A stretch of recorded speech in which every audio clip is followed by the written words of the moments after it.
What is up, everyone? Welcome to L2R2, the PlayStation Podcast. My name is Fonzie, joined by my co-host, Cal Monroe from across the pond. Cal, how the heck you been? Yeah, good. Yeah, tired. I've started doing um trying to do more kind of exercise related things. Yeah, So I do some a class on Sunday morning. So yeah, tired, but also I think on Sundays I get tired anyway because it's the frightful day before work. But right. no, otherwise good. Yeah, as we were saying before, it seems a bit brighter here, which is always nice for the old mood. But yeah, all just normal, same old, all good. Nice. Are you still doing is it the Sunday dinner or lunch, brunch in the UK? How does that work with your Yes, workouts? Are you still doing that? yes, yeah. Sunday roasts. Sunday Yeah, we're roast. actually having one that's being sort of cooked and prepared Ooh, currently, sort of alongside this. So yeah, we got like a big sort of joint of beef in. Which would be sort of roasted in the oven, and yeah, nice vegetables, potatoes, and yeah, things like that. So yeah, best thing about probably the only good thing about Britain, I think, is a Sunday roast. But yeah, so I'll be looking forward to that later. that is awesome. That is awesome. Right before we went live, like 10 minutes before, we had every once in a while we get people that walk up to our apartment and it's like a religious group wanted to Mm. ask you something or whatever. And I didn't answer because I'm always scared to answer the door. And it makes me more angry like that. I don't care, whatever people's group are, that's totally fine. The only thing I find offensive is knocking on my door. Like I don't want anyone ever knocking on my door. There's just no Yeah, reason for it. I no, don't know. Is this the purge? Is it 28 days later? Don't yeah, knock on my door. Unless you're like the pizza guy. Even then, leave it there. I'll come out when I'm good and ready when you've gone. yeah, Don't knock on my door. yeah. I agree. Especially there's all these like doorbell footage videos that all seem to be in America, and people in America have guns. So yeah, I would be the same if I was you. Yeah, I wouldn't want anyone sort of any strangers near me at all, Yeah. really. But yeah, it's funny you say about like the delivery drivers, especially with the food. Is we use I don't know if you get like Deliveroo. Is that something you have over there, or is that just a I like thing? the sound of it. It Yeah, sounds very it's UK, but it's yeah, one we of have the, yeah. delivery. Yeah. So we have one called Deliveroo, which is one of the main ones in Brighton, and you always have to give them like a code or a number, so you have to interface with them. Yep. I guess it's a way to like prove that they delivered it to you and things like that. But yeah, I would much rather it if they could like if we could get like a chute that they just put the food Yeah. down and just arrives. I'd have to like just stay in my pants and not move. Um, but yeah, that is an annoying part. But again, in the UK, we don't really have to worry about crazy people with guns. So and again, that's just me basing my entire knowledge and experience from those like Ring doorbell videos that I see online. Or you But watch yeah. John Wick and you think everyone's doing that over here in the Yeah, UK exactly. Yeah, or in yeah. America. But I mean, obviously, I'm being facetious, but there are lots of people in the UK who do like think like that about America. Like Sure. they're just like, oh no, I would want to go over there because you might get shot. And it's like you do know America's like what like 400 times bigger than the UK probably. Like the chances of you Yeah. getting shot is pretty slim. Well, I've said that now. You're probably going to go and get shot now. I've That's the jinxed thing. it. It's like you mentioned people have those like assumptions of America. It's like they're kind of right. It's we're just numb to it. Yeah, We're kind of yeah, so used to it here, and it's a whole it's a huge issue that we have. But like you just get numb to everything, where it's like it's just kind of yeah, becomes life. But yeah, it is yeah, scary, and that's yeah. why I don't want people knocking on my door. No, exactly. Yeah, yeah. You don't want to have to get your gun out and Right. when you don't need to. Or put my pants on. I don't want to have to talk to anybody, Yeah, no, interact no. with any stranger, even if I know you. It's like I don't come like unless we have arranged this. Don't ever Yeah, just like walk up. Who are you? I think that's the worst as well. Is when because a lot of the time when you order food, like it's normally because like maybe you're hungover, you're having like a lazy day, and you're in bed, and you just order food on your phone, and then like like 5 minutes before you have to get. Like, I normally just put like a dressing gown on, and then just sort of like open the door slightly and do the transaction. But yeah, that is a part of it. Like I wish that they could somehow bring it to me in bed, but we're not quite there yet with technology. So maybe soon we'll have drones that can like fly through your window Yep. and drop it off, which would be yeah great.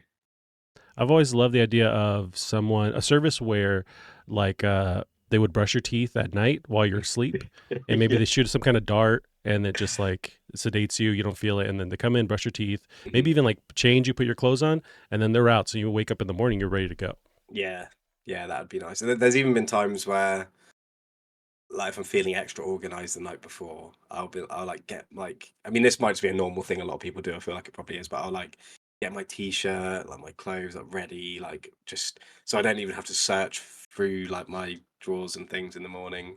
I get like my shoes ready, I get everything sort of prepared.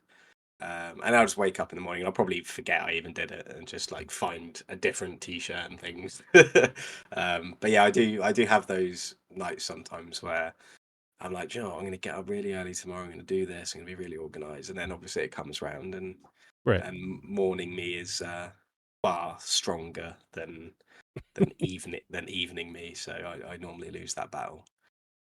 Yeah, it's everyone thinks that, but it Yeah, never happens that way. And if you yeah, are like, if you wake up and you're organizing everything and your life's great, it's like I don't trust you. You're not no, a person that I would believe yeah. in The, any situation. the only time I'm ever able to wake up in the morning is if like I'm stressed because I have to get up in the morning. So like if I know I have to be up for like I don't know some work thing or some kind of appointment, then I could like go to bed at like 3 a.m. and still get up like 2 hours later and be fine. But Mm, it's like when it's just in like the middle because also if I know I don't have anything planned for the day like on a weekend, I find it easier to get up early then sometimes as well. yeah, But there's some kind of like middle line where it's like I could call in sick to work and stay in bed all day.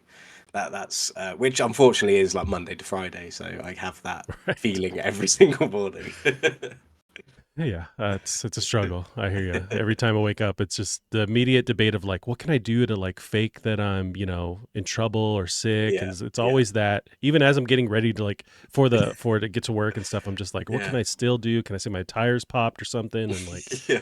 but I just And, keep going and and it doesn't take like it takes what like maybe 10, 15 minutes of just being awake and like doing things. Then you're like, oh, right. I don't even know who that person was earlier. Like, I feel alright actually. But it's Yeah, still that person earlier is for me at least is the strongest out of all of my kind of personas that there's nothing I can do to it's like that version of me's word is final. It's like no, you don't want anything, you just want to lie right. here and do nothing. You're lying to yourself. Yeah. No, it's a strong force. Yeah. Well, Callum, it's been a little while. How you been? You mentioned you've been fine. That's great. What you been playing? So I finished Final Fantasy VII Rebirth, Oh, which I haven't 100%ed it or anything like that. I just finished the kind of main story. And I loved it. I got to a point where there's so much like it's so ridiculously big with side things, mini. It's like I don't know if you played Yakuza. It's like Yakuza level amount of mini games. They're all really good, but there's just so many of them. Um, and I was finding myself getting sidetracked. Like, oh, this is now popped up on my map. I'll go see what that is. And I got like maybe 70 hours or so in, and I was like, I've still got like 4 chapters left of the story. So I had to kind of just start mainlining it, knowing that I could come back and do all this at a later date. Because it was sort of getting to the point where I couldn't even remember what was going on in the story because I was doing so much other side stuff. Where I was almost like, is there even a story in this, or is this just me yeah. kind of running around and doing this? But no, that was great. Really, really enjoyed that. And now I've finished that, I've gone back to Persona 3 Reload, which I'm nearing the end of as well. And I'm looking forward to finishing that so that I can kind of sit back and think about what's next to Mm. play. Because I feel like these two games, both fairly big JRPGs, once they're kind of out the way, I can reassess where I'm at. And I've got a few candidates, but yeah, I'm looking forward to kind of just being done with those two and moving on. Now in Final Fantasy VII Rebirth, too many names in that name, but Yeah. um, I never played any of the Final Fantasies, and I know it's a whole Hmm. huge series. But the with seven, it always stood out to me because over the years, it was a big moment when whatever character dies Hmm. and it's not really spoilers. It's like No, 30 yeah, years yeah, old or whatever, yeah, yeah, yeah. but they die, and it's a huge deal. I remember that growing up. It's just being a thing. Has the remakes tackled that yet? Has that happened in these? Yeah, so I mean, I won't say just in case you end up playing. Oh, the end of Rebirth is the kind of moment of that part of the game. Oh, So I think we've known for a while that there's going to be three games in this kind of like remake trilogy thing. So yeah, the second game to Rebirth ends around that time of the original, which is about halfway through the original game. I'd say maybe slightly less, um, or slightly more. But yeah, it was interesting because it's kind of they know that you know, so they right. kind of do a few things to like make you think about it um I don't know if you I'm sure you've probably heard before, but what remake showed when that came out back in 2020 was that they decided to kind of make this its own like alternate timeline. Oh, um okay. and so they kind of lean on that in Rebirth, where it's all about like, oh, these different worlds colliding, and like every choice you make opens up a new world, and so it gets a bit Kingdom Heartsy, a bit confusing and things towards the end, um, which is fine. Like it is what it is. But yeah, I don't know. What I need to do is I'm gonna replay all the chapters eventually on hard to try and get, because there's a trophy to do all the chapters on hard. And I'm gonna sort of make sure I'm just doing the story on those bits so I can kind of like re-experience it. Because again, the side stuff really, as great as it is, it really did sidetrack me and kind of delay my progress through the story. Where I think it's made it a bit disjointed. So, not sure how I feel on it yet.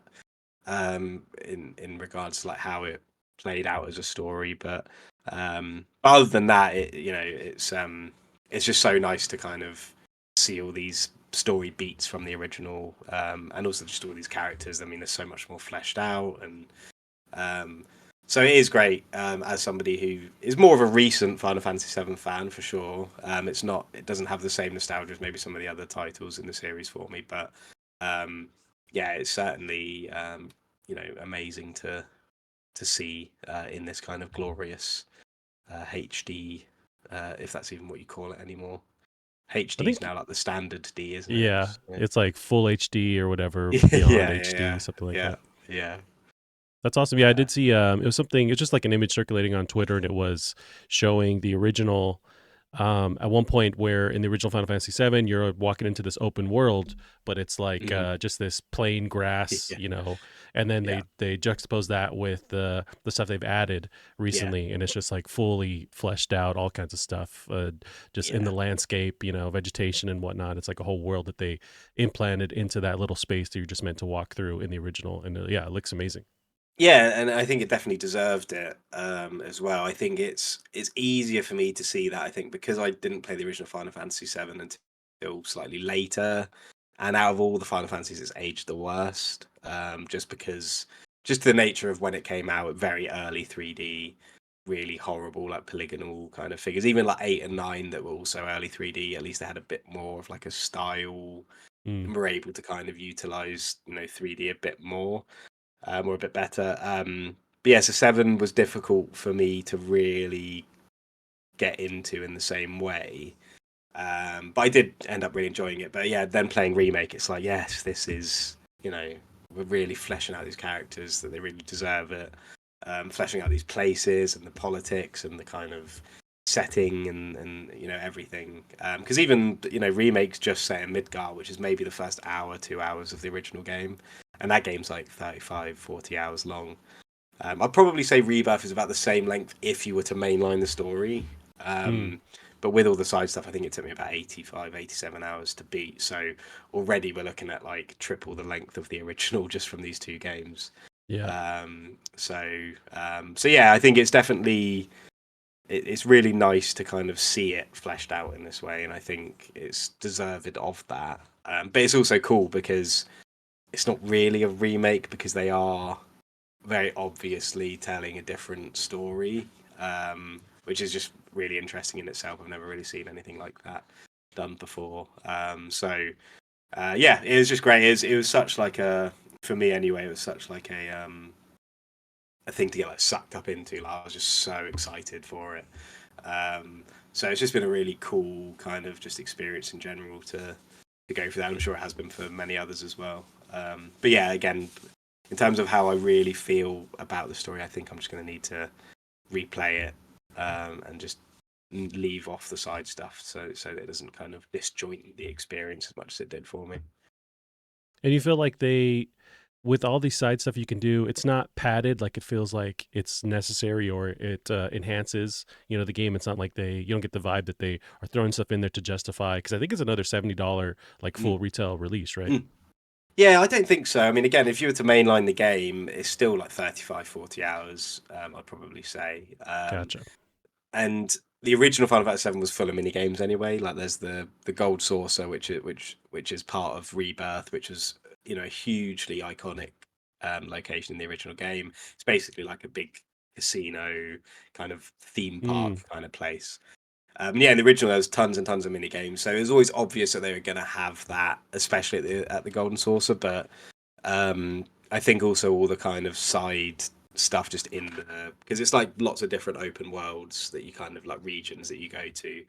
But no, I don't think it's necessarily padding. I think it just gives you a nice amount of stuff to do, and the mini games are really really good as well. I mean, some of them are more annoying than others, but some of them, like there's a card game, which is usually there's normally a card game in Final Fantasy, and they're normally really good. Called Queen's Blood, and it's like super addictive. mm, And there's another one called Fort Junon, which is a callback to a mini game in the original, actually, but it plays like I want to say a MOBA, or like one of those like three kind of lane games where you have to wait until you can like spawn things and there's gotcha. like different weaknesses and things like that, which is also really fun. So yeah, it's difficult because I guess it is padding, but it's there's enough there without it anyway. So it's kind of it is just extra stuff. So it feels more like Yakuza. It maybe is just how JRPGs are kind of the route they're kind of going down now. Because I know that the new Yakuza games, especially, I know that they're Sega rather than Square, but I know people love the mini games in those, so maybe they're just trying to pull from there. But yeah, it is. It's there's a lot of stuff, and yeah, it was a little bit tiring just because of my own brain, wanting to try and do as much as I could in my Right. first playthrough. But that's just me. It's just my own uh, idiocy, and I've heard from a lot of other people playing it that they kind of chose to just mainline the story slightly earlier than I did. So I think it is definitely a common feeling that I just need to at some point stop caring about all this stuff that I can just come back to at the end, and just get the story out of the way so I can enjoy it. Nice. So I've been playing Final Fantasy 7 Rebirth. I did tell you over the week I bought a copy of Lair for PS3 on eBay. Yeah. And it came in and I started playing it. I had to I pulled out my PS3 out of storage, and Oh, it was nice. the first time I played it in a while. And besides the just loading up the PS3, like it is just obnoxiously slow going through the menu, but I really dig that menu screen. Like it just reminded me like the live, backgrounds and stuff, and it was just neat Mm. to dust it off and play it. But the game itself is it sucks. But I want to spend more time with it because I only spent like an hour. That's all I could really get through before just like getting super frustrated. But Yeah. it's tough, and it's just a game that I remember being a big deal when the PS3 launched. It wasn't at launch. I think it was pretty close to launch though, but it was like their big showcase of the graphical power of the PS3. And going back to it, it's tough. It doesn't age well at all, and it's and then you have the motion controls, which were locked or baked in at the Yeah. time because you had the six axis controller. It had to use motion controls. They eventually patched it to where you don't need that. So I've Right. been playing just by using the sticks to move around and stuff. But it's did you have any experience playing this game? Did you ever give it a shot? I didn't. I mean, I remember when I got my PS3, and I was slightly younger, and I think I remember the reception of that game was enough to put even me off back then when I wasn't really that into. It was a little bit harder to kind of be aware of what was bad, what was good, like it is now in this current age of sort of the internet. But no, I remember even back then, was it 2007 it came out, I want to say, Yeah, or around there. sort of around then. Yeah, I just remember how awful everyone was saying it was. So I was able to avoid it completely. Um, but it reminds me of a game that I did really enjoy, which I've only just kind of unlocked that memory of playing it on PSP, which was the Aragon game. That sounds Based familiar.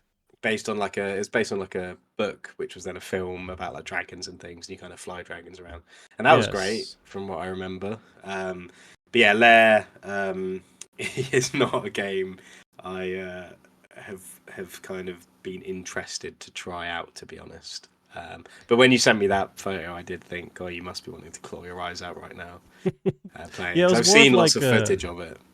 right, and it's a game that I never really got to try, but it was just notorious for getting really bad reviews early on in the PS3 life cycle, and Sony having big hopes for it. And I think it's Factor 5 that originally made it, and I think they now closed or turned into something else, that Yeah, studio. But it had a lot of cool ideas, and once again, I'm only like an hour in. I do want to give it another shot to just to actually see what I think of it. But yeah, you're flying around on a dragon. You can do a couple different maneuvers and stuff. You're shooting fire, obviously, but like it's kind of like a infinite amount of ammo, hmm I guess, that you have.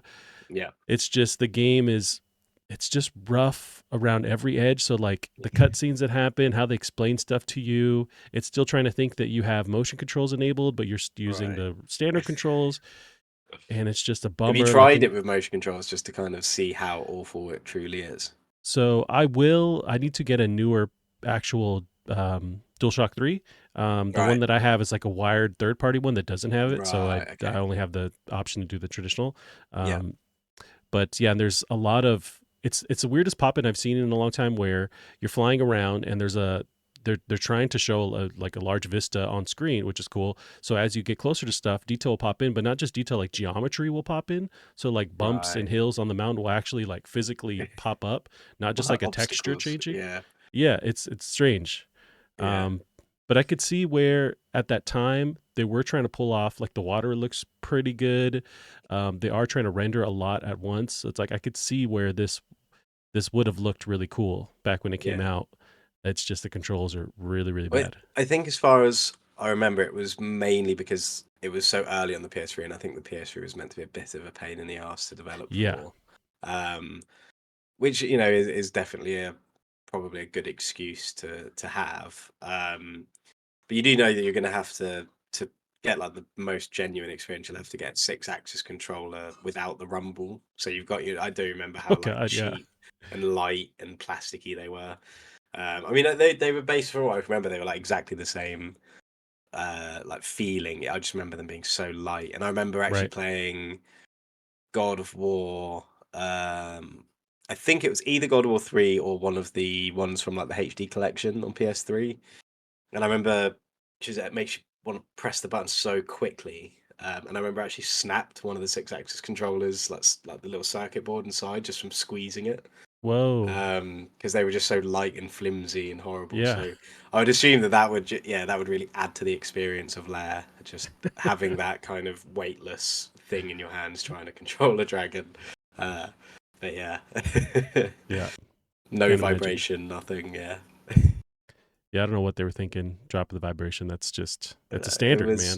it was a funny time. I mean, weirdly, like because I got a PS3. I'm pretty sure on the day it came out, 'cause I think it came out in the UK on Easter, and I got it on Easter. Um, I think mainly just because I was moaning because my brothers had a 360 and I still had a PS2 and all this kind of stuff. Um, and I'll just never ever forget. To me, that was like the biggest generational jump I think I've ever experienced. Like playing like MotorStorm and Resistance Yeah. Fall of Man, and I played Gears of War on my brother's 360, but we didn't quite understand what HD was at the time, which was another really interesting kind of just period of time. Mhm. And obviously the PS3 made it like easier, using HDMI. And I remember that first time I switched it onto HD, and it was like life changing. Like I was like, oh, you can actually read text on the screen. Right. I didn't know you were meant to be able to see that text and things like that. So, but yeah, great memories. Fortunately, not tarnished by playing Lair, which I was able to avoid.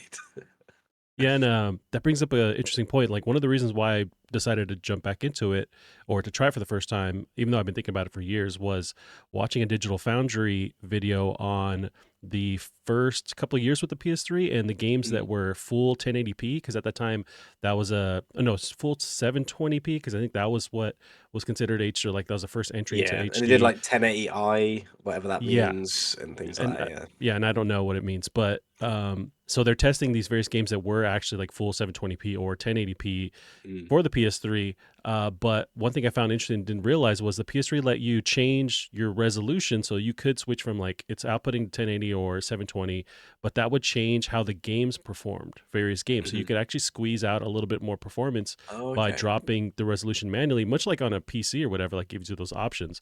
But the Yeah, PS3 let you do that, which was weird. And now that's not an interesting. option that you can really you can change, I guess whatever display you have on a console nowadays, but it Yeah. doesn't like change the performance of the game. Yeah, that is interesting. I think back then as well, especially for me, I mean, I'm sure there were people who, were into FPS, and frames and things around that time. Right. But for me, around that time, I probably wouldn't have even noticed if a game was performing badly. Yeah. Um, so it's probably just not even something that registered with the majority of people. I know it was the same when I remember Call of Duty 4 came out, and that was like for a lot of people like their first foray into like multiplayer, anything. And I remember the same with Resistance Fall of Man, just finding it so bizarre that I was able to, on my games console, like play with just random strangers all over the world. So there were lots of things like that that I think, we were just kind of so caught up in that Yep.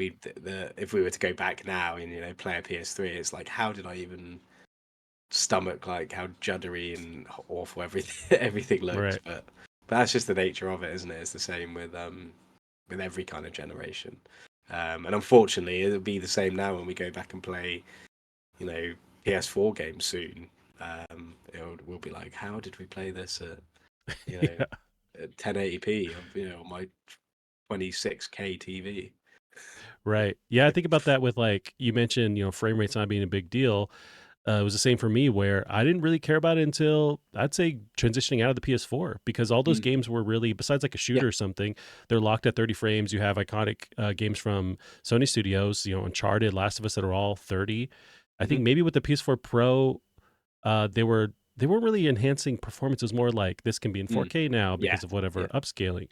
So and I was totally fine with it. And then Yeah. I started playing more of these games in 60 frames with the PS5 and like getting a PC at the time. It was Yeah. just kind of night and day. But it's weird And no to one talked about it outside of people on PC. Because I've had a PC and played on PC for ages, and so I understood like the difference. But yeah, I think because it was the norm, because I primarily play on PlayStation, it was always pretty much every game I played was 30 FPS. So it just for my eye, there wasn't enough of like a quick swap from my PC to my PlayStation for me to really notice. But now, because pretty much everything's 60 FPS, now like it's just what everyone argues about. When back yeah. then, no one cared, except from the insecure PC Master Race people who would always be like, "Oh, why are you playing it?" And to be fair, they had a point because now when you play it 30 Yeah. FPS, it was just not ideal. Um, Right. but yeah, it's interesting how times change and also how consoles kind of dictate the general conversation around it as well. Because PCs have always had, these kind of conversations, but no one's cared No. until now. Yeah. No, it's interesting. And we'll talk about some 60 FPS stuff here in the news too, related to some games. But we'll jump into some of the news we got going, Callum. This one was been popping off for the past couple of weeks. We talked about it lightly last time we met, but now we've got some possible specs that have leaked. So this is Sony's PS5 Pro is up to 3 times faster, may arrive holiday 2024. It's from TheVerge.com. Sony is reportedly working on a PS5 Pro model that will include a far more powerful GPU. It's up to 3 times faster for certain tasks than the existing PS5 models. YouTuber Moore's Law is Dead claims to have gotten access to a technical overview document for the PS5 Pro, codenamed Trinity.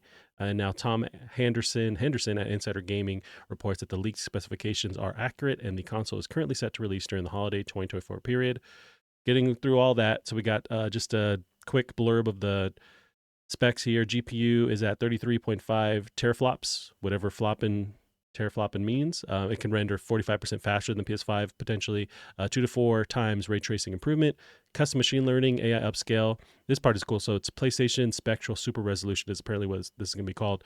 It's rumored to use PlayStation machine learning to image upscaling that's similar to NVIDIA's DLSS or AMD's FSR on PC. The CPU is the same hardware with a 10% faster clock speed. System memory is improved, 28% boost over the PS5. PS5 or the Pro is also rumored to follow the same recent slim redesign, allowing for a removable disk drive attachment. Callum, we talked about this being a thing possibly last week, being rumored. Now this is still more rumored stuff, but all the big gaming outlets are really talking about this. They seem to be corroborating that it's legitimate. How do you feel about this improvement in performance? You think this is enough for you to jump on to something like a PS5 Pro? Yeah, I think I would probably get one. I think mainly because I do live in regret of not getting a disk drive on mine. So that'd Mm, be just a good like two birds with one stone kind of thing. But yeah, sounds exciting. And actually, with Final Fantasy VII, that's the first game I think since PS5 that I've played on quality mode, which is 30 FPS. right. Um, but there's a few caveats to it in that it seems to have like really good frame pacing or some kind of like motion blur that's like baked in that I don't really understand, but it basically just made it way more fine to kind of go through. Um, so yeah, so you know, as that's a fairly new game, it kind of is showing that a lot of these games are struggling to keep up to 60 FPS. Because when you put it in performance mode as well, it is like it's the first game I've seen where it's like noticeably like fuzzy and blurry Mm. and like just really really awful. So yeah, definitely, obviously, need it. But yeah, I think I will probably definitely look at getting one. One thing I've been seeing from other outlets talking about this rumored spec list is the super resolution, spectral super resolution. So this could potentially work on older games too. Like this could help upscale various games to 4K. I know on this leak sheet they mentioned, which I didn't put here, but that it can upscale to 8K for whatever reason. But I wonder if this would help older games, if you could render at like 720p, 1080p, and then render it at 4K, which would help the performance by using this AI upscaling, because that's what PC does. Like that's what Mhm. DLSS is on PC. And so one of the things this is tied to is Digital Foundry did a report looking at the spec sheet, and they weren't impressed. They were like, it's maybe like 10-15% more performance. And Mm. how it relates to GTA 6, they're saying that still don't expect to run that game at 60 frames per second with a PS5 Pro, given Mm. the hardware on rumored on a Pro. But with that upscaling thing, I feel like that would do it. But I really don't know how all this stuff works. I'm just kind of like grabbing at straws here. Yeah, there's so many like buzzwords and things like that that it does get a bit difficult to kind of, unless you like just have a full-time job's worth of time to kind of keep up to date with it all. But yeah, I think for me it's just as simple as there's a new PS5. It's gonna make my games perform better in some way. I'll be able to get a disc drive as long as it's not like obscenely expensive, and I can because also I'll probably just sell my current one Yeah. to sort of bump off some money from it as well, um and go from there. And it's still, and the thing is as well, like as somebody who does have a PC and knows the expense put into that, like it's still going to be significantly cheaper than what I would spend or what people spend on PCs anyway. So Yeah, it's a GPU um, price basically. exactly, yeah, yeah. Yeah, it's I want to see. Of course, this is Sony hasn't mentioned anything yet. And one thing that I've read a couple of days ago was there's an internal review at Sony to see where this leak came from and who spilled the beans. So they're looking Mm, into it. But if they're going to launch 2024 this holiday season 2024, we have to get an announcement. Summertime. I would say we'll start seeing leaks with production. I'm sure chips that start going to production. Blah blah mm, blah.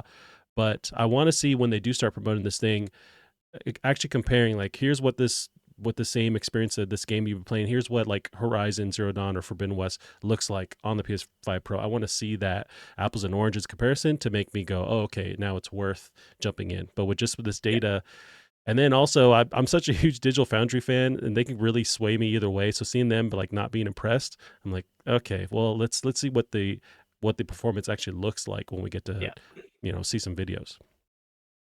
Yeah, it'll be exciting to see. And yeah, I'm just interested to see what it will look like as well, because I'm just Yeah, hoping it's slightly better looking than the PS5. I mean, it's not the end of the world if not, but I I think it's do gonna look the wonder. same, maybe a little fatter.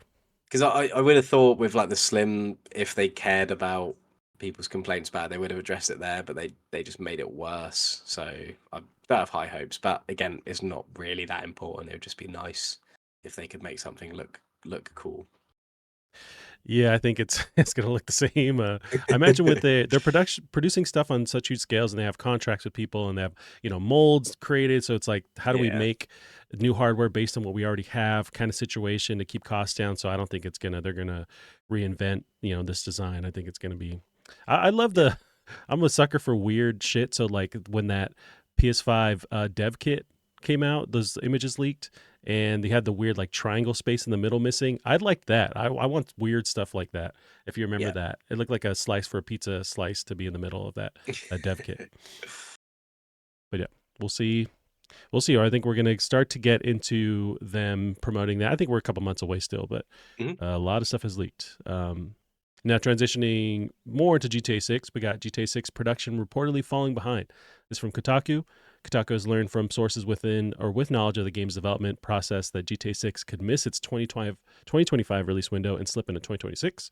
In February, following numerous leaks, Bloomberg reported that Rockstar Games was mandating its employees to return to work 5 days a week in the office beginning in April. While security and quality are reportedly the main reasons Rockstar is instituting the mandate to return to the office, Kotaku was told by sources who wish to remain anonymous that development on GTA 6 has started falling behind. This has leadership at Rockstar nervous and worried about the game missing the 2025 window and slipping into 2026, and is another big reason for the company to be pushing for a return to the office in April.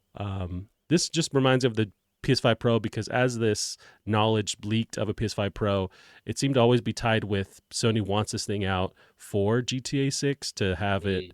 as something, a reason for people to like, oh, you got to get a new console to also play this juggernaut game. So if this thing gets leaked, does that put their plans out of whack? I don't know. Are you really hotly anticipating GTA 6? What do you think?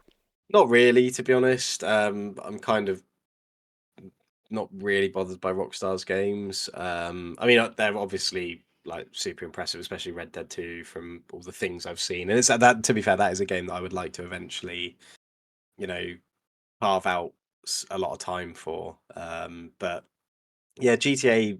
I mean, I think the last GTA I really enjoyed was Vice City. I just think for me personally, it just felt better on when it was older and just more Mm, wacky and now it's just, I mean, it's still obviously wacky, but it's just a bit too like on the nose, a bit too big, a bit too, you know, real for me now. yeah. I just don't really care that much. I mean, I played GTA 5 and I was kind of caught up in the massive amount of hype around that game. It was crazy. Um, but like with most Rockstar games, even the ones I've enjoyed the most, I just find that towards the end, I'm always just wishing that it finishes. I always think that they always play really badly, and yeah, there's just something that I just don't vibe with their games really. I think the only Rockstar game I really loved was Max Payne 3, which I guess doesn't really count. Um, but yeah, so I'm not massively excited for it, but I don't know, like it's but with working from home and having to deal with all those kind of challenges, I'd assume this isn't uncommon just everywhere. And trying to kind of figure out these new processes and workflows and things like that. And also, I can't really remember many games where as like a consumer where they get delayed or they're told that they need more time and things like that. So it just seems fairly nothing to worry about necessarily. But yeah, like you said, if there are things in the pipeline that have been planned alongside this release, because it is so big and it's so um, like meteoric across the industry, there are probably other parties kind of relying on certain things Yep. with it. is going to be such a big release. So yeah, I think that's where it could cause some annoyance. But then, if these people like PlayStation and other people that are maybe relying on it hitting its release window, surely they would know that there's also a fairly good chance they would need to be delayed anyway, just because of life. Right. Um, but yeah, we'll see what happens. But yeah, just not maybe when we see more of it, and maybe I'll get caught up in the kind of hype when it comes out, and I'll end up getting excited. But as it stands, yeah, I'm just not really too fussed. I think everyone will somehow eventually get swooped up into this Yeah, this wave because it's going to be the biggest video game release we've seen in since the last GTA. Really, since GTA 5, yeah, yeah, it's nuts how they dominated for so long, and yeah, yeah, it's a series that I played throughout the years, and it's cool. It's really cool. It's just not like I don't think about it when I think of like my top favorite games at all. I really respect what they can do with their sandbox and how fleshed out yeah, everything is, and definitely, yeah, it's amazing. But it's just kind of for me, I have enough, and then I kind of move mm, on. But I still highly respect what they do and how yeah, they can make everything just look so like the fidelity that if we can expect anything from that trailer, it looks insane. So I just want to play around in that world and see what it looks like. But mm, yeah, so it's a bummer that but it's also this idea of it getting pushed. It's like that's the world we're in now. Like all this stuff yeah, gets pushed. I wouldn't count on anything really, hitting its date. I would love for these devs to hold on to announcements longer. I get that they have to, when talk about stuff when they do, but it's like just be ready to announce it when mm. you are. But I know that there's a whole machine at play. Yeah, and I think the stance of forcing their employees to return to the office is going to be tough for them. I think to kind of keep talent and keep people from going elsewhere because we have lots of there's lots of studios that are embracing the hybrid kind of thing, and obviously that it is challenging for these studios, and they're obviously doing things to try and keep hybrid so that there might be days where certain people need to come in, or you might have certain people who are supposed to come in or whatever. But to go like fully one way is how you kind of alienate people and just make them go, oh, okay, well, I'll go find a game studio that will fit my needs, because Right. the reality is, since COVID, the world's a different place and people look at work differently now, and people with families now probably appreciate that they can actually spend more time with their family and work, and the bottom line will probably stay the same. So I think on that, I think that's probably the most interesting thing about it. And I've known that Rockstar have been doing this for a while anyway, but it'll be interesting to see kind of their reasoning behind it, because they surely know that this is going to force people to just basically look for jobs elsewhere where the remote working is more flexible. But it also might be more nuanced than this article makes it seem. Again, it might be that they have remote contracts and there are people who are allowed to work remotely. But yeah, hopefully they're not kind of just going like, no, everyone has to come in now, because that's just simply not how it is in the industry. Lots of other studios are hybrid or fully remote, even some of them. So people who want that are just going to be able to go and find opportunities there, I suppose. Yeah, I wonder. So that side of the article, that's been in the news for a bit, where there's a lot of negativity. People were not happy, and it seems like internally Mm. with Rockstar, with this announcement of forcing, it seems like a lot of people going back to the office 5 days a week. When I first read that, I had more of a, I wouldn't say cynical, but I just didn't fully understand, and I still don't, right? But when I Mm. see that headline, I'm like, okay, these maybe Rockstar doesn't want your shitty boyfriend walking around behind you at your house as you're working on the biggest fucking video game Yeah, yeah, yeah, ever. yeah, But I understand that's just me being an asshole. But I yeah, yeah. understand that it's like you still have these people that they have lives and they want to like they maybe signed onto a contract letting them work hybrid, and that's what they signed up Mm. for. But then I wonder if there's Rockstar thinking, well, we'll just find somebody else because we are working on the biggest Yeah. video game in the world. And if that's going to are you going to lose people, or they're counting on Mm. them, even though there's competition, you can go elsewhere for a work at home dev job if they're Mhm. hoping that the pool of working on the biggest video game keeps people just dealing with it, which is still not a positive Yeah, thing to enforce. yeah, yeah. And I'm sure it will, and yeah, it's definitely more nuanced than maybe I kind of put it. And Um, yeah, I'm sure there's lots of reasons as to why, and you know, it's obvious that in a collaborative kind of space like game development, it is better to have everybody in the same building. 100%. You know, I know there is a big struggle. People getting used to having like meetings over like Teams or remote meetings, and it's a lot more disconnected for sure. And I know that when people do come in to the studio and work in the studio, it kind of feels more like a novelty now, where it's like, oh, this is so nice, like this is actually so much better. Mm. But I think just because, especially in the games industry or in any creative industry, it is all about retaining your talent, and you have to kind of offer them the best kind of option in like you said, like make it competitive. And they do have that pull of being rock stars, so maybe they are just leveraging that. But yeah, it's very complicated decision to make. But yeah, it's just a reality of how the world is now and how people view work. And some people, and I think there's cases for both sides where people say, well, we're no longer in that kind of space anymore, so things should resume to normal. And I get that, but I think people who have had families during that time or started families during that time who don't know any different now, that is just simply how things are. So yeah, absolutely make that choice, but don't be surprised if you start losing, your best talent to, because I'm sure there's plenty of opportunities at studios who are a lot more flexible. But again, it's very nuanced, and it might be a bit more to it in that case. Yeah, it's interesting. We're in this weird transition where the industry is now used to that. That wasn't a standard, and now it is, or Mhm. it's very common. So that push and pull and that that problem that can arise from studios not wanting to do that anymore, or not understanding how to do it. It's interesting. But we will move on here. We got the next one is Insomniac's multiplayer Spider-Man project trailer leaked. This was a couple days ago, last week. Did you happen to watch this? I have the link here if you want to check it out. This Yeah, video. I was just quickly looking at it now. Hmm. I'd heard things about it, but I hadn't seen it. And it looks as weird as I thought it might. Yeah, I don't get this at all. I don't know how it could even work.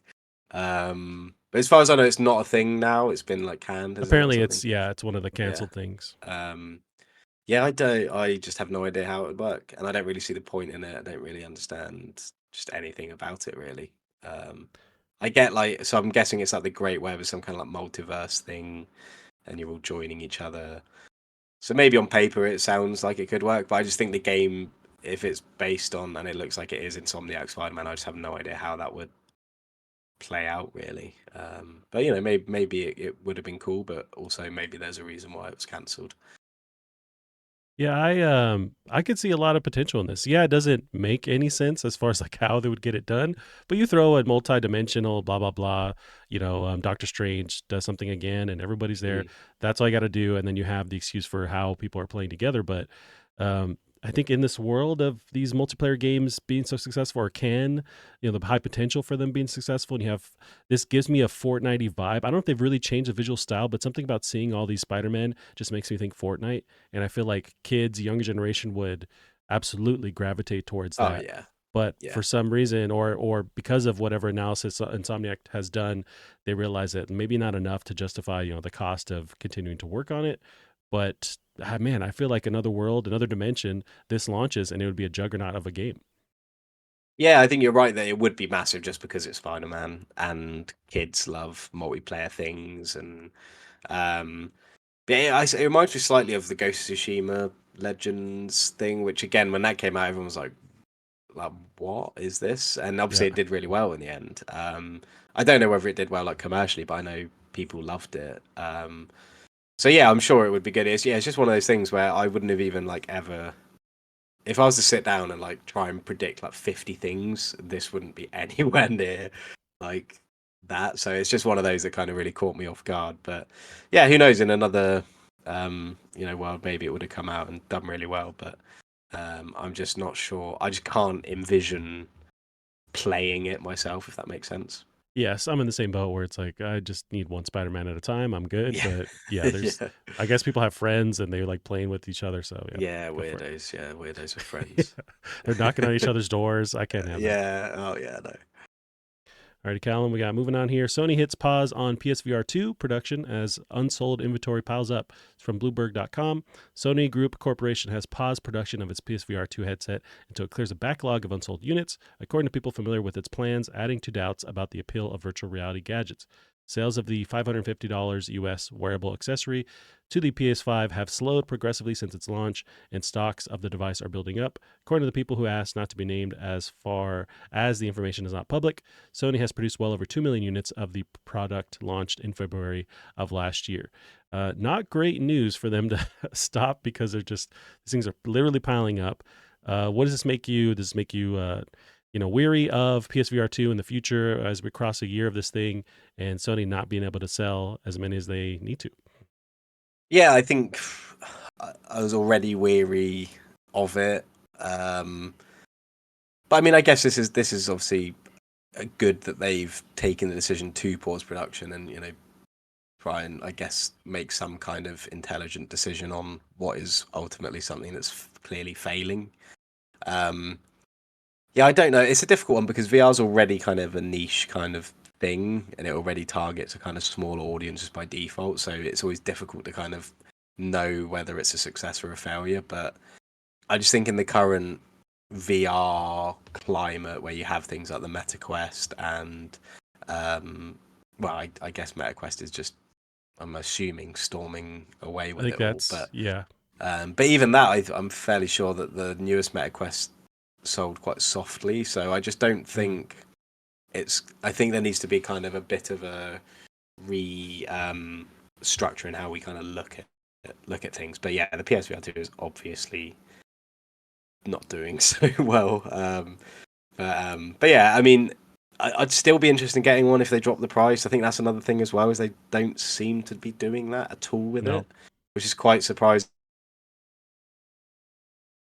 When news like this comes up, you'd assume that they'd be like, right, well, let's get rid of, let's push some stock. But yeah, I was just looking now; it's still like £580 off of the PlayStation website. Well, 530 off of like certain sellers, but I'm pretty sure that's its kind of retail price, isn't it, or there or thereabouts anyway. I think so. Um, so so yeah, just I guess just bring down the cost and get rid of those units because who's going to buy them otherwise? Yeah, the They're fact that literally they just sat haven't, on nothing. yeah, and the fact that they haven't at this point makes me think, okay, maybe they can't. Like they're already selling it. The margins are super Mm, thin on this thing, yeah, so it's like we can't afford to drop it any lower.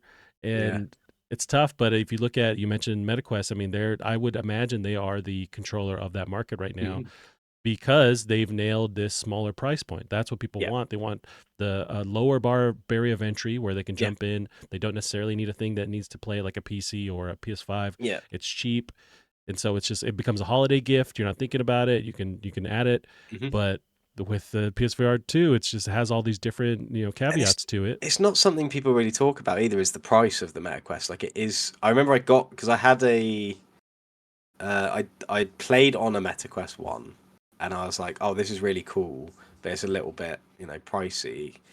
And I remember the second one got announced, and it was cheaper than the first and Yeah, better. And it was just like a no. I think it was like £250 or something. And I yeah, was just like, what's a no-brainer? Because I mean, I'm not saying that is still a lot of money, of course, but that's all you pay, and that's it. And then you've got it, and pretty much every game comes out on it. Obviously, if you have a PC, it just ups the possibilities of what you can play. Um, so it is one of those things where you can like go around because VR is one of those things. It's kind of like a shared experience thing where you go around a friend's house, they've got a VR headset, you try it for the first time, and you're like, oh, this is actually really great. And I think everyone that tries VR loves it, but it is just that kind of barrier of entry. Um, but PSVR 2 just, and I think we've said about this before, it just has, there's no reason to get one over request, from what I understand. There's no games exclusively on it, from right. what I know. Not enough to think No. about. I think maybe Gran Turismo, and I There's think Horizon. Resident Evil, yeah, and I think Resident Evil 4 Remake VR is maybe exclusive. I don't know. I I'd think so. assume that'll just be timed anyway, so So it has some things, but we're not just talking about almost double the price of a MetaQuest. We're talking about double the price of a MetaQuest and a PS5. Right. So you're talking like nearly £1,000. In fact, quite easily £1,000 to be able to play PlayStation VR2. And now I've never been in one, so I don't know how. And I'm sure in terms of quality, it's probably up there, with some of the best stuff on the market. I'm sure it's better than the Quest 2 in terms of quality. Um, but like with VR, for me, I don't need better than the Quest 2 at the moment. It's still fine. Maybe if I was to play a PSVR 2, my opinion would change. But yeah, it's one of those where it just seems so obvious why it's failing to me. And you're saying then like maybe they can't afford to sell it at a lower price, but it's like, well, they're getting nothing right now. Right. I mean, I don't know whether maybe they're moving along in a kind of gradual enough way where they're like we'll eventually be able to sell them at this price. But for me, it's like, would you rather sell them really slowly at 550 or definitely sell through them all at like 350? I don't know, um, but yeah, it is surprising that it hasn't seemed to have a price drop yet. And if it has, I had no idea. So they need to be No, more yeah. public about that. It's getting weird, but we'll see. Especially, I'm very interested to see when that PC update happens, letting you Yeah, letting yeah, you that interact with yeah, it. maybe they're waiting for that to see if that's going to help move some, and then if it doesn't, then maybe they'll be like, right, we have no choice, we have to lower the price of this thing. Right. We will see. We'll move on here. Callum, we got Dragon's Dogma 2. So I just want to touch on this because it's all over the internet. It's huge.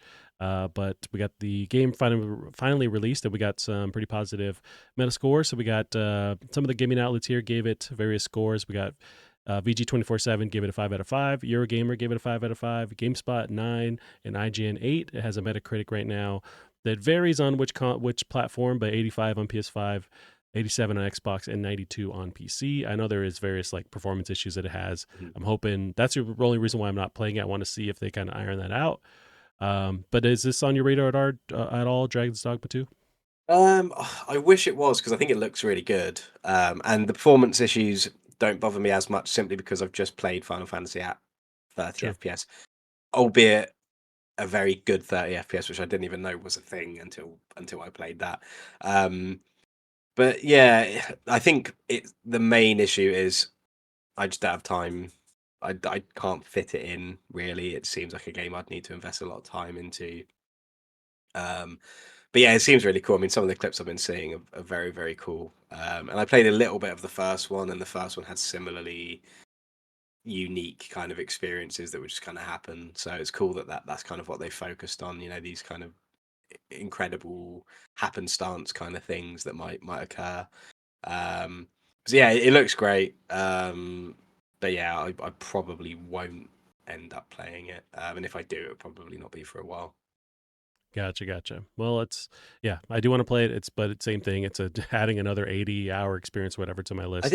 I think Like I don't know. one thing I found strange about it is I know there's obviously this big conversation about the microtransactions and things in it, which I I struggle to kind of concern myself about until I see it myself, because the amount of times it gets blown out of proportion and things like that is it happens all the time. So I like to kind of see it for myself.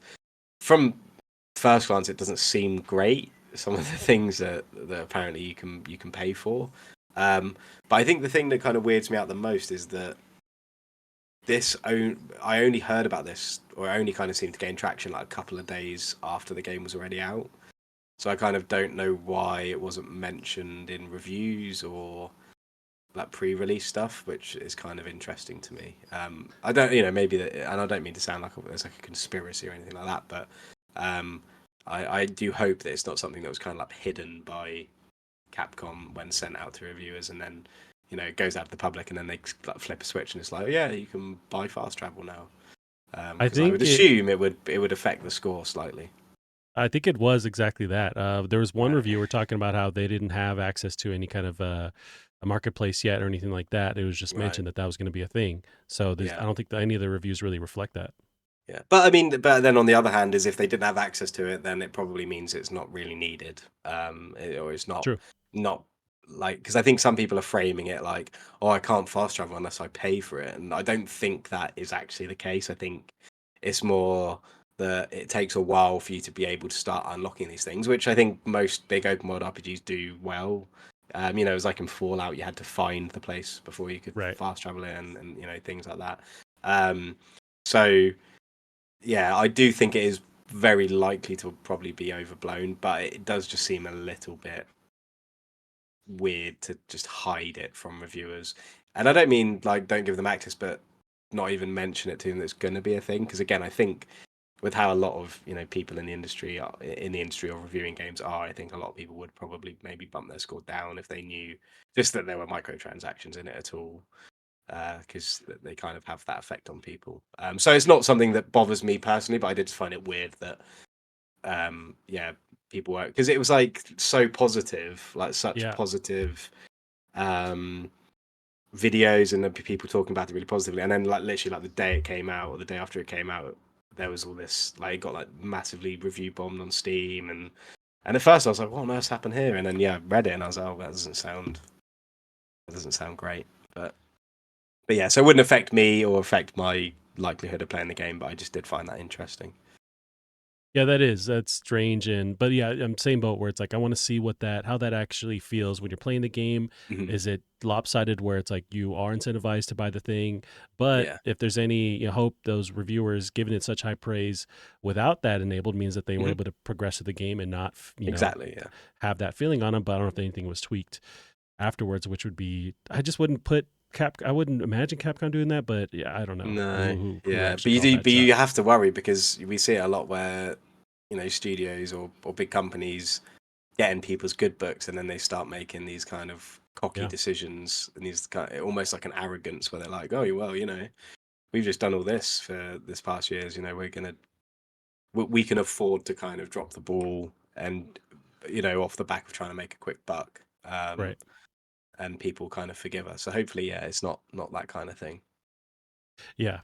And I have another little blurb here just relating to Dragon's Dogma and the open world aspect. So they're using the RE engine, and it's been reported from Eurogamer and other outlets that potentially Resident Evil 9, the next entry, is going to be open world as well. And I thought about watching footage of the game, some of the early playthroughs, or like what's the early release impressions rather. And I'm seeing Mhm. this open world, and I'm like, this looks nuts, and this is RE Engine. That's pretty crazy. And I was thinking, okay, what if they could do that, or they're kind of testing out what Resident Evil would play like if they had this open world aspect. Would you? How do you feel about if they were to kind of drag and drop that kind of experience into Mm. Resident Evil? Yeah, I don't know. I mean, it's difficult to compare it to something like Dragon's Dogma, which is obviously a very different game, like in pretty much every single way. But to me, like Village was open world, no, like or Yeah, as open world as a Resident Evil game's been, and I think I can't even foresee how it would work in anything more open than that. Yeah, I don't know. I think the thing with Resident Evil is it's always very deliberate. Like it's deliberately, right. there's a reason why you can only access this area for the moment.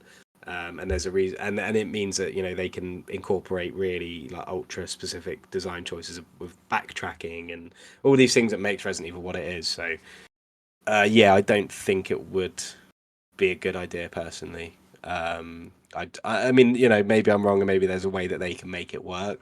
And I think Village was certainly more open than any other Resident Evil game's been, and it did work really well.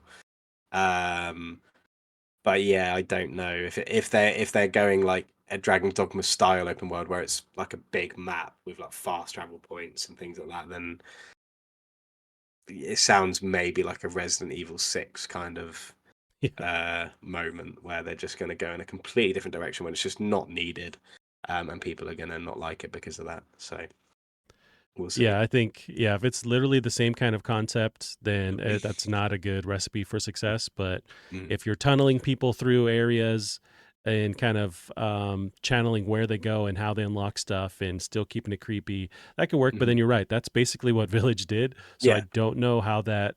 Maybe they just kind of they're able to tweak the engine to give you more options of traversal. Yeah, I just don't know what that looks like. Also, going back to the performance thing, I mean, the Resident Evil games are arguably the best, or the RE engine is arguably one of the best performing engines when it comes to Resident Evil games specifically. You know, all of them run really, really well. They all look amazing.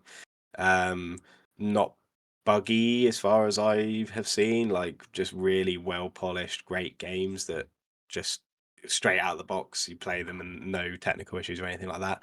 From what I can remember, Dragon's Dogma 2. I haven't heard like massive technical issues, but you know, I've heard it doesn't run very well, and it stretches PCs like super far. So it's also like, why would you want to kind of chance that with Resident Evil as well? I just think Resident Evil's such a tight, meticulous kind of game that um, it would be a shame to kind of try and put it in a place where it just doesn't belong. Especially when they've been doing so well with it. But then again, we do have the remakes that are probably still going to come with like Code Veronica and things like that. So maybe they're looking at their main series as where they can experiment.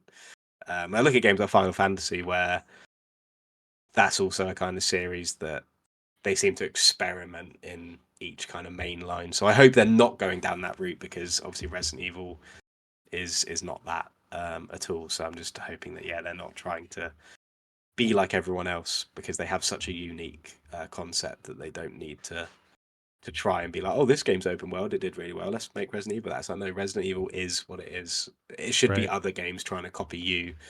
You shouldn't be trying to kind of branch out and put it in pigeonholes where it doesn't belong. Yeah, I agree with that. I'm nervous, but we'll see if maybe that's not at all the case when I've we lived do. through I've lived through an apocalyptic Resident Evil kind of scene when Resident Evil 5 and 6 kind of came Yeah, out. So what's another one? You know, we'll just get another resurgence like we did. that's true. That is true. Alrighty, Cam, we got the next one here. Bungie shuffles marathon leadership as fears of further layoffs loom. It's from pushsquare.com. According to a bombshell report from IGN citing multiple sources familiar with the matter, the director for the team's marathon reboot, veteran Bungie designer Christopher Barrett, has already been replaced in the director's chair by Joe Ziegler, the former Valorant game director who joined Bungie in 2022. That particular aspect of Ziegler's resume is quite important because, according to the report, Bungie is pouring resources into getting Marathon out the door and fundamentally shifting the direction of the game by moving away from custom player characters in favor of selectable cast of heroes.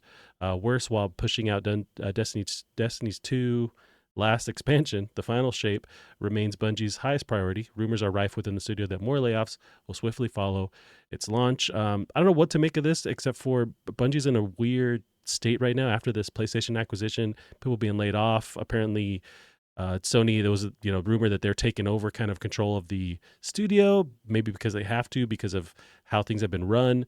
It seems like a big old mess, but what are your thoughts on this kind of thing? Yeah, but it does seem like an unfortunate kind of situation that they're in. I I can't remember which one Marathon even is, to be honest. Isn't it some It's kind an of older extraction title that they shooter? did. I think it was Yeah. just like an arena kind of shooter Oh, game okay. or with some story Right. content. Yeah.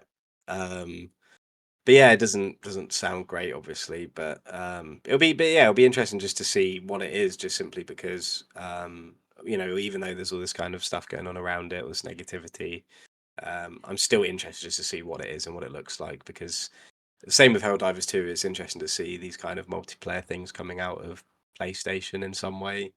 So yeah, we'll kind of see what happens, but yeah, it's not sounding great. No, especially when you spend, I forget how many million billions of dollars. Was it 4 billion? God, Yeah, something I'm blanking. horrifying. Yeah.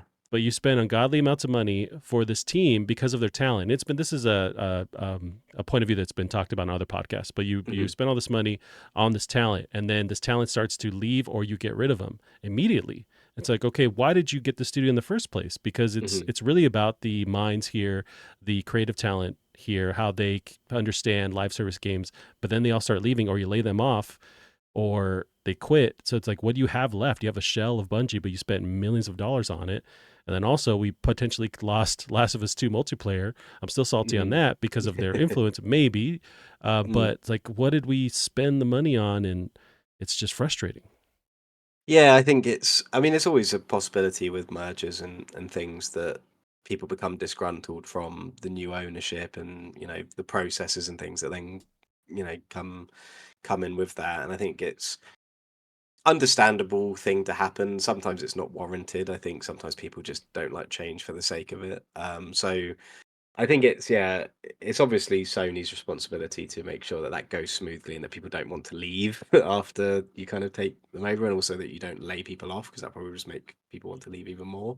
Um, but yeah, it seems from a outside perspective, which is always never the full story, but it seems like yeah, PlayStation have mishandled it. I think Bungie are obviously a really talented studio. I mean, I don't play Destiny, but I know people love Destiny too. And obviously, it was a long time ago, so maybe that identity is not there anymore. But obviously, what they did with Halo back in the glory days, so they're clearly a robust, talented studio. But yeah, it just seems like maybe PlayStation bit off a bit more than they can chew by kind of acquiring such a big place, which probably had lots of complex inner workings and how people wanted to work. And maybe PlayStation stepped on a few toes. Maybe they didn't get involved enough, or whatever it is. But clearly something um, is going wrong, and whether or not that's just a natural organic thing of the merger or whether or not there's been mistakes made. I think there's always going to be eyes on it because of the kind of size of the acquisition. I think the same's happened with the Activision acquisition as well, with the layoffs and the kind of optics of some of the things that have happened there. So I think I was always going to have maybe more eyes on it. But yeah, it doesn't sound good. So I think all we can do is hope that the people still continuing to work on Marathon are going to make something really good because there's still the potential for that to happen. Imagine if the same. We hear about Helldivers 2's kind of um, difficult development now that it's out, but we didn't really hear about it during Right. the time. But obviously, Helldivers 2's come out and it's fucking brilliant. So it might just be that because of who it is, they're just ultra kind of like it's just brought up to the attention of everybody. When really, it might be that Marathon comes out whenever it comes out and it's awesome. So that's all we can hope, I think, and just hope that this is just all stuff from maybe PlayStation's mismanagement, maybe just natural effects from the merger. But yeah, fingers crossed that it's more positive than it seems from the outside. Yeah, no, I agree with everything you said, and this year will be interesting to see with Bungie. And I know they have a Destiny 2 expansion that was pushed, and so it's hotly awaited. So we'll see how they handle that. But yeah, this year going to the next year will be really important for Mm, Bungie as a studio. definitely. Alrighty, Callum. This one I saw was just really cool. I know I've seen bits and parts of it, but it was on some kind of showcase recently, and it's going to release on PS3 and sorry, on PS5 and on PC. But it's this game called Harold Halibut. I have the trailer here. It's a uh, this game is made entirely of real life models and figures like claymation, puppets, and whatnot. It's going to launch on April 16th with a PS4 release planned as well. This game looks insane. I don't understand how they're exactly doing it, scanning models that are real into a game engine, I imagine. But have you seen footage of this? It looks really wild.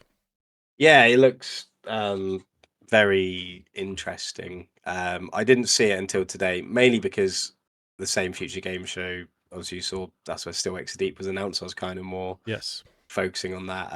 But I did hear lots of people talking about this, and yeah, it looks really cool. In terms of like the kind of trickery and or the kind of how are they doing this, it reminds me actually of a game, an indie game, which I don't know whether it ever came out, but it's basically somebody would make like you get the little cube people and you but before you kind of build them they're kind of laid out in this kind of I don't even know how to describe it, but when you like build a paper cube and it's kind of laid out in like 2D squares. Okay. Yeah. Someone had kind of made all these characters out of those and imported them in so that they kind of had these kind of paper looking square-headed kind of characters, and every single prop in the game was made that way. So I assume it's Gotcha. maybe something like that. But yeah, I'd definitely like to see similar to like a Cuphead thing as well, where they did like the behind the scenes on how they kind of got everything in. Yeah, I'd definitely like to see a kind of behind the scenes of how they've managed to achieve it, because yeah, it looks really, really unique and awesome. Yeah, it just blows me away where it's like, okay, these are claymation kind of style models, but if you need the lighting and whatnot, the setting in the game, like you have to then transport them in some kind of game engine. I did Mm. see there's I haven't seen any kind of like behind the scenes legitimate video, but there's like little clips I've found on YouTube where they're making the sets. So at least like the standalone sets that don't change the camera perspective, those are for sure built, in a diorama kind of like small scale set. But then you Mm. have these models that are moving around, and I don't know how these models. That's what I want to know about. Like that's what seems like that'd be the hardest thing to transfer over. I know it took about. I keep seeing it's like 10 years, 15 years. It's been more than a decade they've been working on this game, which is also insane for like an indie studio.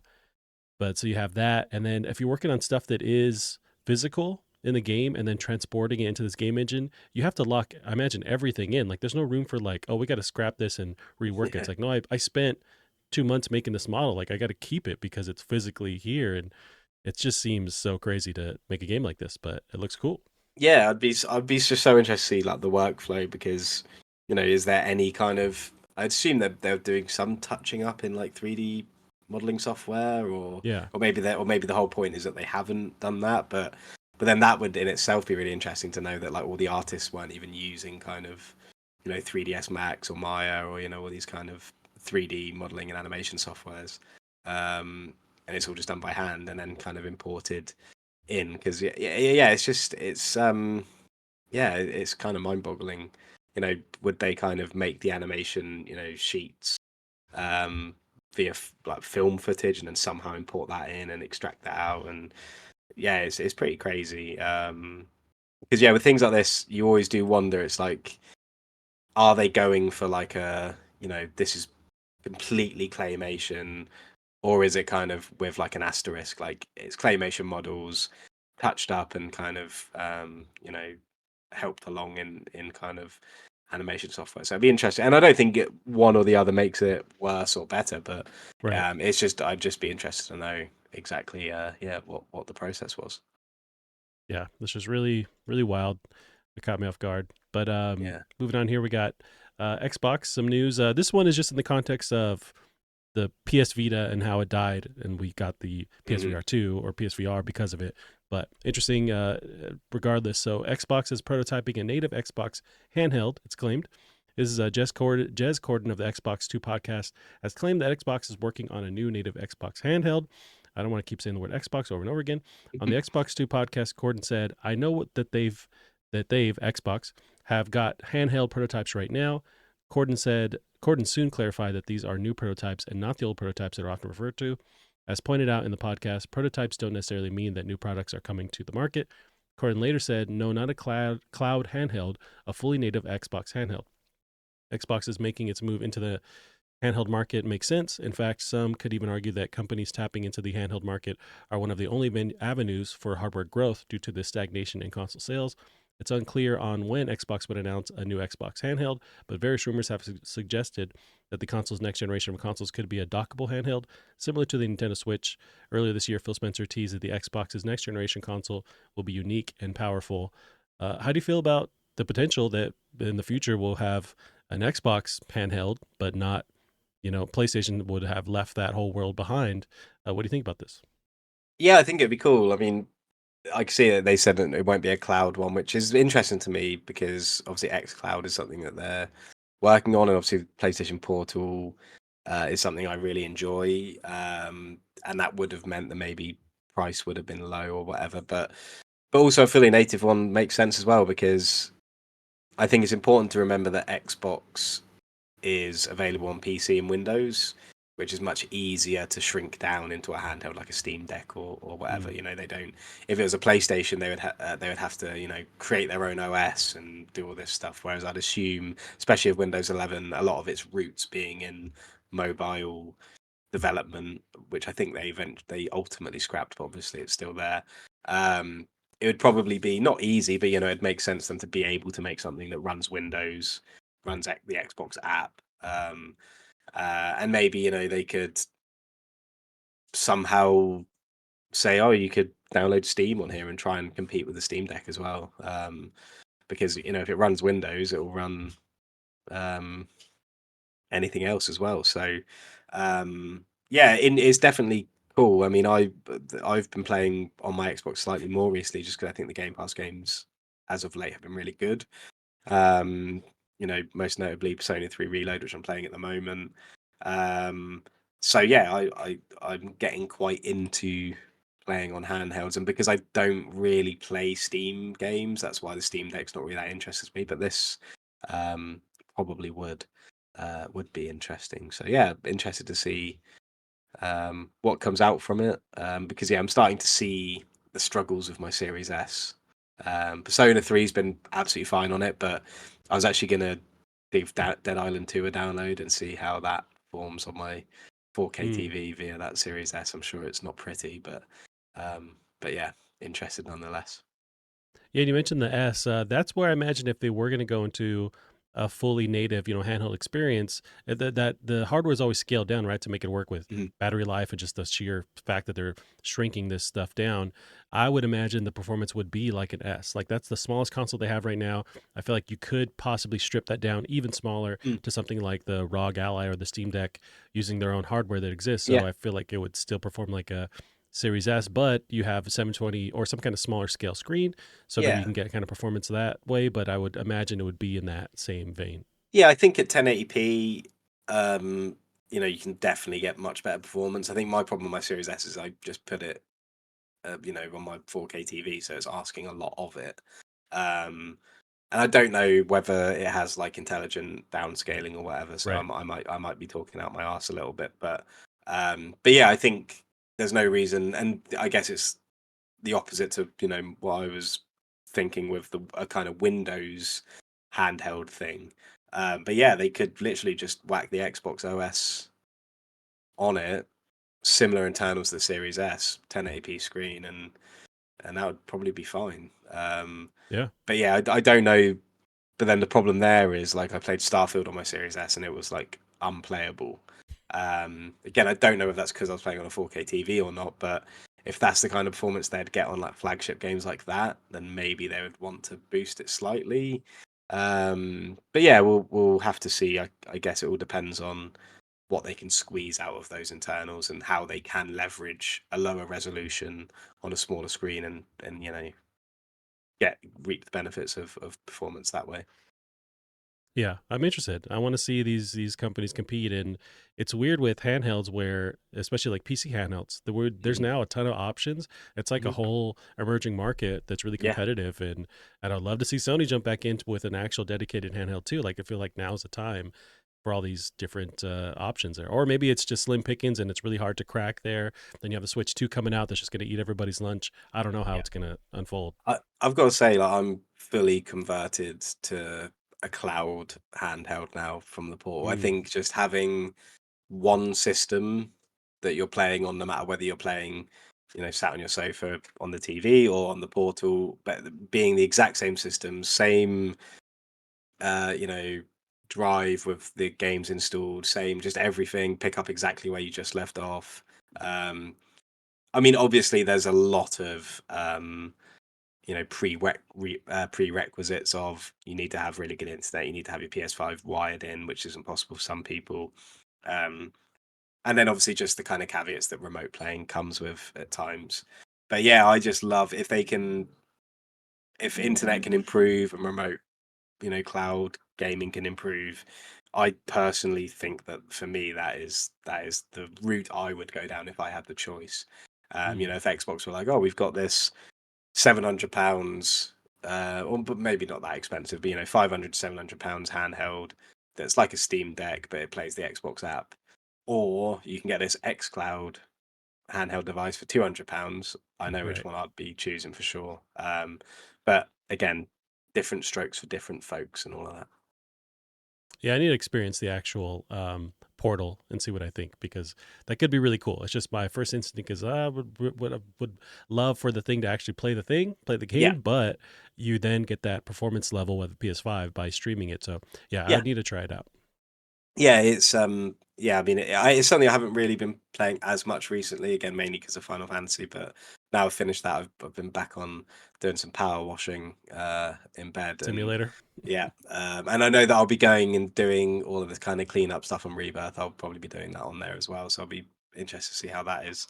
Um, but yeah, I love it. It's just such a great device. I think my only concern is because it is mainly just a dual sense, and I go through so many dual senses because they're just the worst controllers ever made.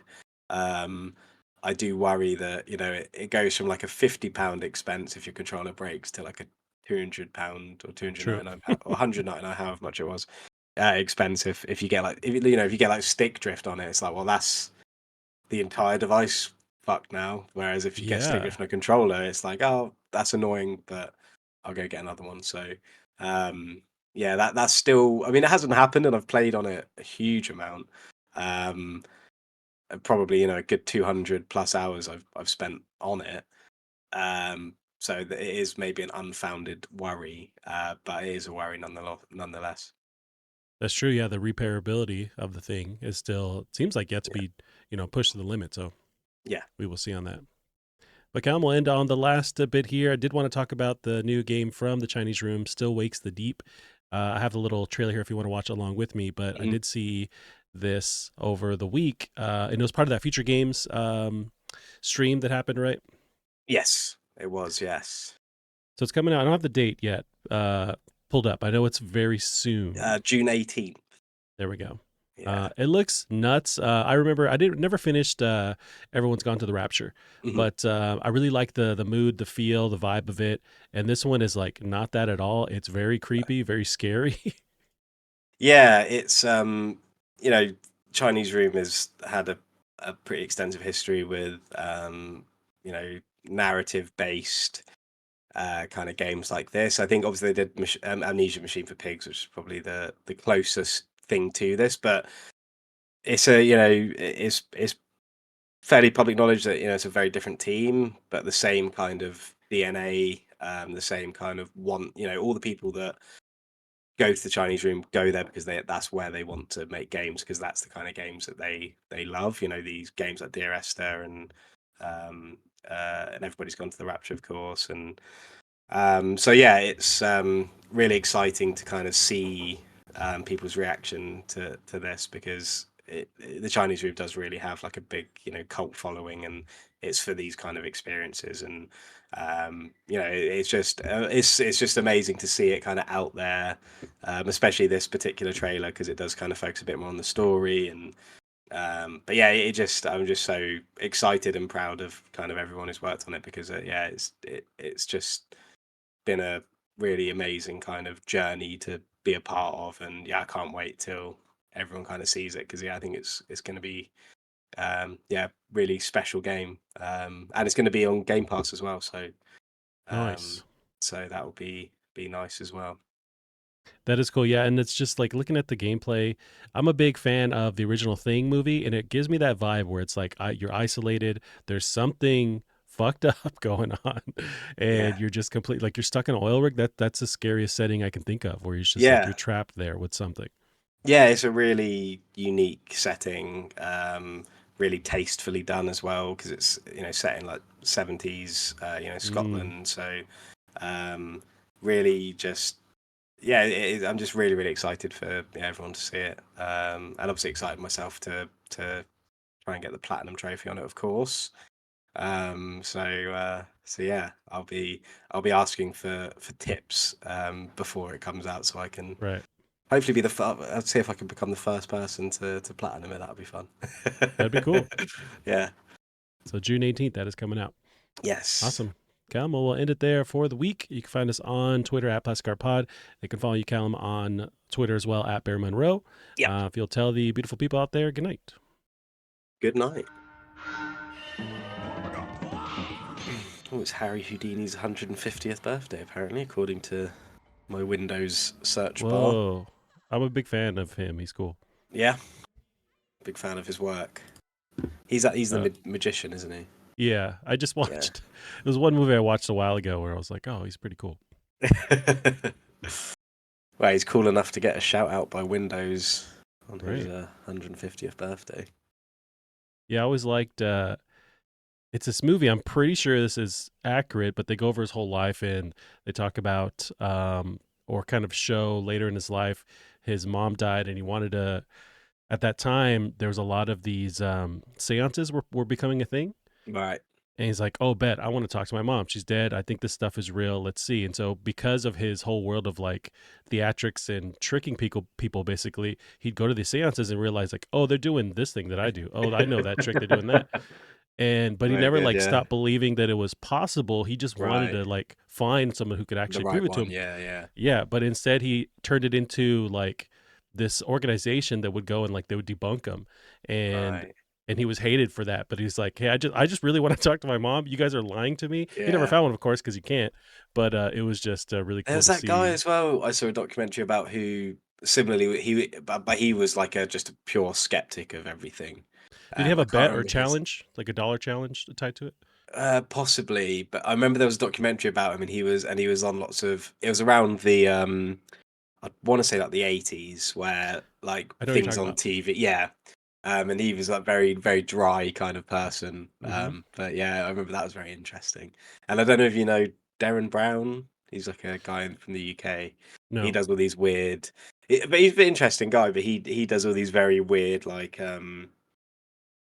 shows where he sort of does like crazy tricks, and he does like live shows as well where he'll like have people come up and he'll do like tricks with them, and it's all very weird. But he also does stuff where he's like exposed, like you were saying, like exposing like psychics, and he'll basically go to like a psychic's like you know go and sort of book in with like a psychic somewhere, and he will show them that he can do what they do as well. But Mm, obviously, he's there saying like, I can't speak to the dead, I can't do any of this stuff, but I can do what you do. right. So he kind of that also is his shtick. Like he does do that, but he's very open about how it is all just a trick of the mind and stuff. But he's a pretty interesting guy, very strange I'll man. have to But look him up. yeah, he's very famous in the UK. But yeah, I wasn't sure if he made it No. over Is your he also side. kind of comedic too? I feel like I've heard of. He's funny, yeah. He's a funny Yeah. guy, yeah, Okay. yeah. But yeah, he's pretty interesting guy. But he there's a like with everyone like that. He did a couple of shows that were a bit like you're just like okay, it's a bit cringy. Like he did one Mm, where he had someone like wake up and think that a zombie apocalypse had happened. So he basically like staged all this thing, but yeah. then people weren't even sure if the entire thing was staged. I think it gets like that with magic, because it's like, well, like are these people even really reacting to it, or are they just in on it to make it seem Yeah. real to everyone else? So there is that kind of side to it as well. But yeah, no, he's cool. I always liked his more like you were saying, like the debunking kind of side of things, because it's always more fun to watch people like get really pissed off when they realise that someone's trying to disprove their work. Yeah, Right. if you can call it work anyway. Something. Yeah. You're too late. I've already summoned Meteor. Okay, let's go.